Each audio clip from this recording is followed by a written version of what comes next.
Քրոստոմյան, այս միջադեպի մասին ինչպես եք տեղեկացել եւ ձեր գնահատականը որն է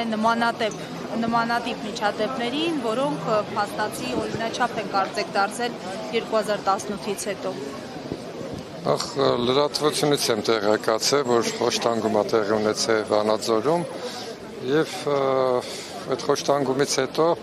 նաև լրատվությունից էլի տեղեկացանք այն ինչ որ կատարվում էր եւ 3 հավաքվել էին այստեղ։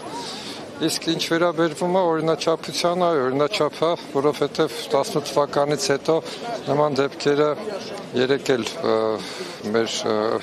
հարցազրույց էիք վերցրել մեր պատգամավորներից մեկին, Լևոնի հետ էր կարծեմ, ասաց 1000-ից ավել նման դեպքեր ա եղել։ Եվ կարծում եմ, որ այսպիսի խոշտանգումները այս իշխանության ժամանակ երբեք չի բացահայտվի։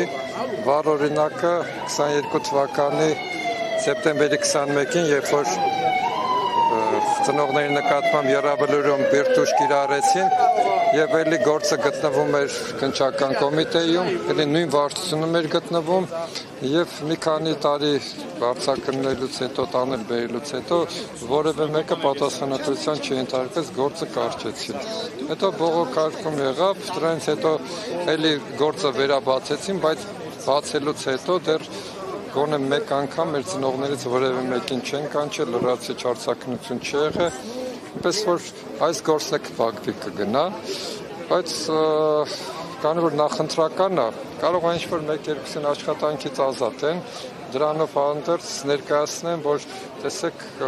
դեմոկրատական երկիր եւ այլն, բայց շատ կարճ ժամանակում կվերականգնի երևի պաշտոնի բարձրացում մեկ այդտեղ նման դեպքեր մենք շատ ենք տեսել նույն Դիլիջանի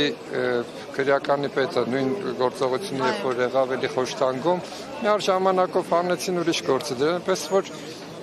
դա խրախուսվում է խոշտանգումը Հայաստանի Հանրապետությունում եւ սա ուղիղ մեր բոլոր ուժայինները առավելևս քննչական կոմիտեն ուղիղ վարչապետի ենթակայության տակ է ցույց տալիս են անում են էլի